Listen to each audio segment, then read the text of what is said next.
Posted by you/Eden Capwell. I was so happy to see a wedding invitation in my mailbox. I pulled it out, and a little note fell out on an index card, but I looked at the invitation first. It was truly beautiful, and I immediately stuck it to my fridge like the work of art it was. It was addressed to my husband and me, and I was beyond stoked. I love weddings. I tend to get teary-eyed and smile until my face hurts at the joy of new beginnings and all the love. I was even a wedding singer, that's how much I love them. I picked up the note card and read it. While my husband was invited, I would be in another room helping to babysit all the children there with several other female invitees. There's a special room for children at the church, and that's where I'd be for everything. I'd still need to dress for a wedding in case I wind up in any photos, but I'd be taking my reception meal with the children, and I'd be with all the kids for the ceremony. Then there was a link for their gift registry. Oh, and the meals for my husband and me would be $100 each, and we have a link to pay it when we digitally RSVP. The first problem here is that I am disabled at 50 years old, legally. I use oxygen and a walker when I need to walk long distances. Sometimes, I have to give up the walker entirely and use a wheelchair. I'm not proud of it, but there it is. I could happily sit in a room and look at kids, but I'd be pretty useless to prevent a fall or stop a child from choking or anything else that would require me to move quickly. Second, my husband isn't the one who has been friends with these people since childhood. I am, so why would he be invited to watch the ceremony and be part of the reception, but not me? My husband said he'd happily watch the kids and let me attend the wedding and reception, but the invitation specified that only other female invitees would be watching the kids, so I doubt they'd let him. Is this a normal thing at weddings now? Do you pick guests to babysit other guests' children? Should I call them up and explain my health situation, even though they already know it and visit me during my multiple hospitalizations a year? I hate having to pull the health card, but honestly, what were they thinking? I confess that I feel offended and hurt that I'm nothing more than a babysitter to them who is expected to pay for my supper and babysit for free. Would I be wrong to simply tell them we won't be able to attend and to find another sitter? And if we don't go, do we still send a gift? Edit. I know these folks because my mom, rest in peace, and the bride's grandma were besties. So, I grew up with the bride's mom as an almost sister to me. We went to school together, graduated together, worked at the same place twice, and have been super close since. The bride is like a goddaughter, or at least I thought she was. I'm gobsmacked here. The church where they are getting married is a Southern Baptist church. They aren't members, and none of us are overly religious. They just liked the venue and booked it. I've never been inside, but it's lovely on the outside, and apparently, it has a childcare room that is big enough for a bunch of women and kids to comfortably stay in for a wedding and reception. We're all American. The groom's family is related to my family via marriage, and the bride and groom met at my house at a cookout a few years ago. I've always been way closer to the bride's family though. I knew that there had been a proposal.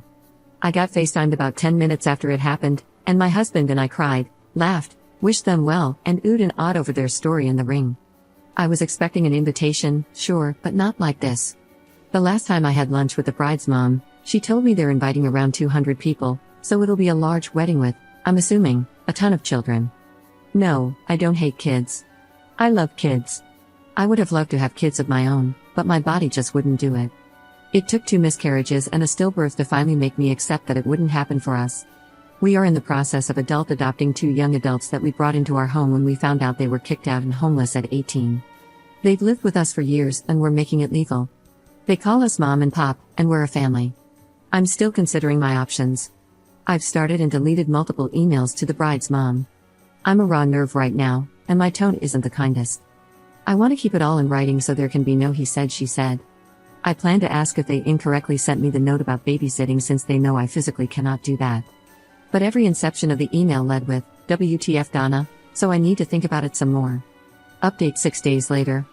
I spoke to my friend, the mother of the bride, and I'm pretty upset. I've been bawling for most of the day. She called and said that they were getting a lot of backlash from the wedding guests.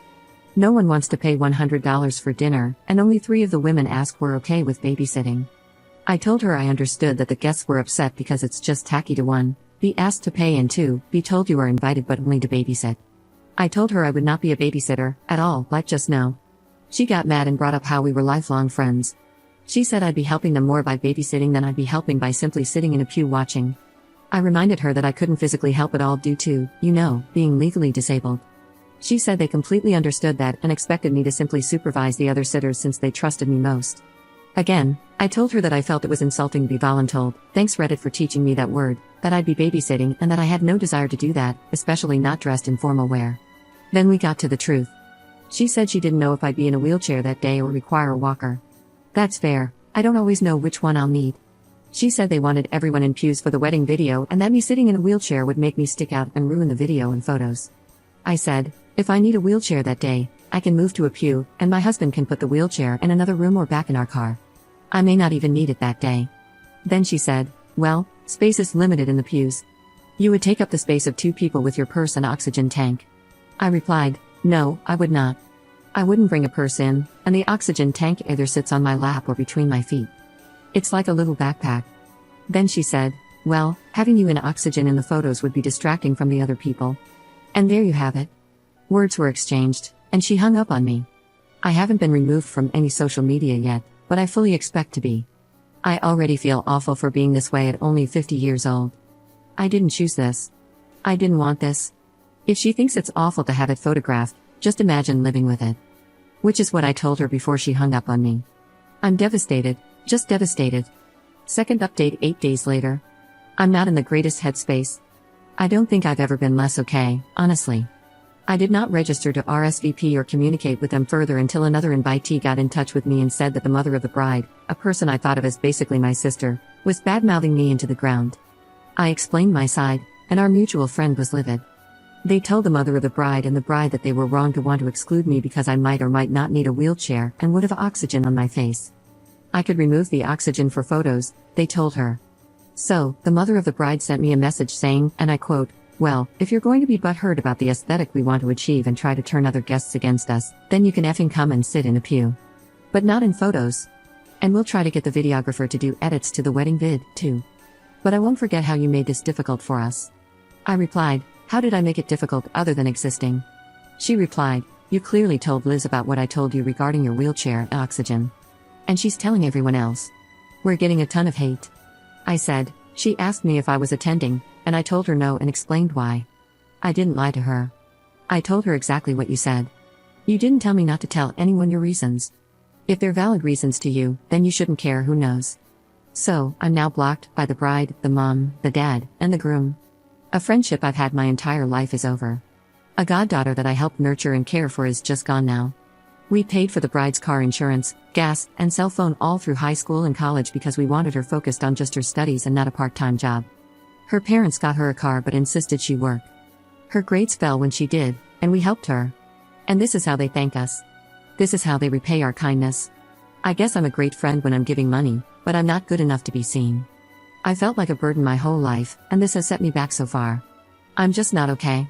Third update 5 days later.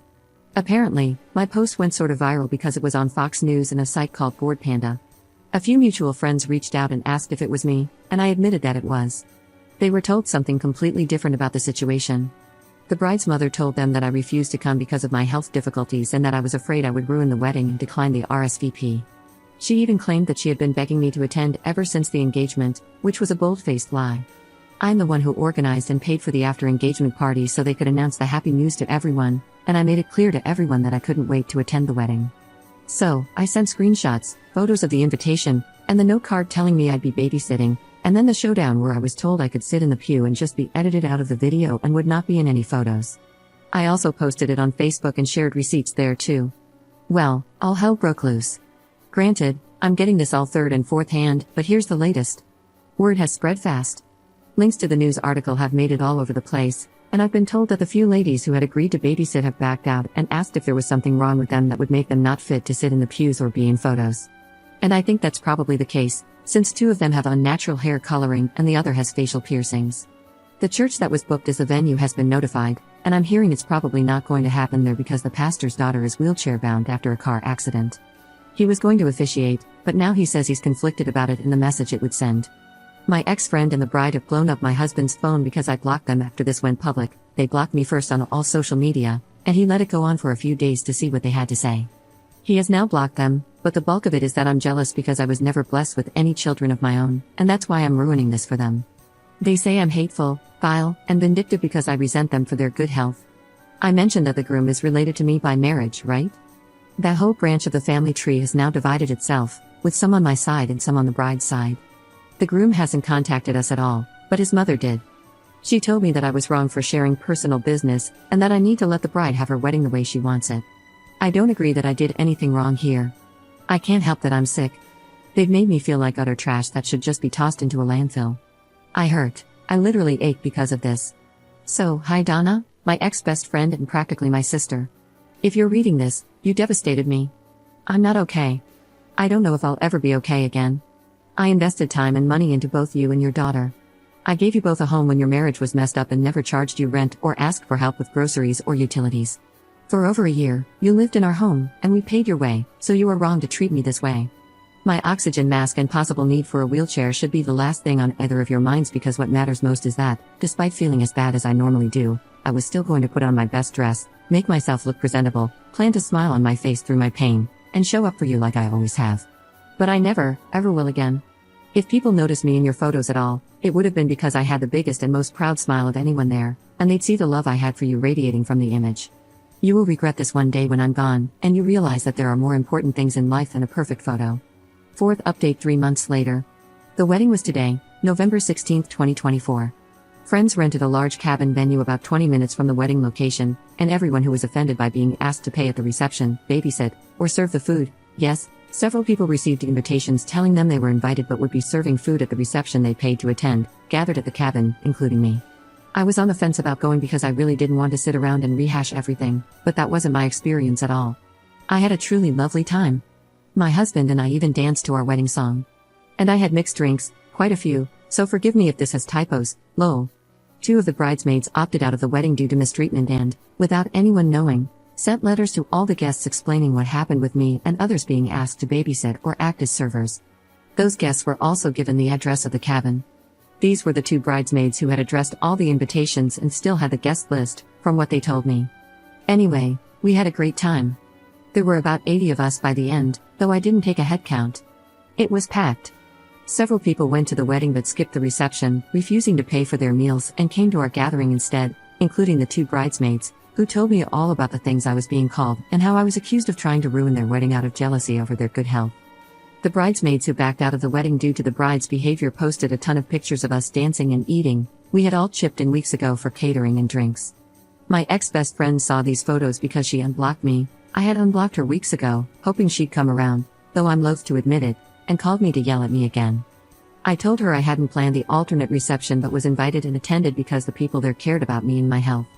They didn't mind me being in photos, and they just wanted me to have a good time. Apparently, the wedding was ruined because of me. They had invited hundreds of people, but the church was less than half full. The reception had fewer than 30 guests, meaning $3,000 was paid by those guests, while the food and liquor had cost around $15,000. Now, they're blaming me for that financial loss. They likened me to the Antichrist and the devil, claiming I had to be possessed to do this to a young girl and the groom, who is a member of my family. I replied, I didn't do anything. I told the truth, and if the truth hurts, maybe you were wrong to do what you did. Did you consider that?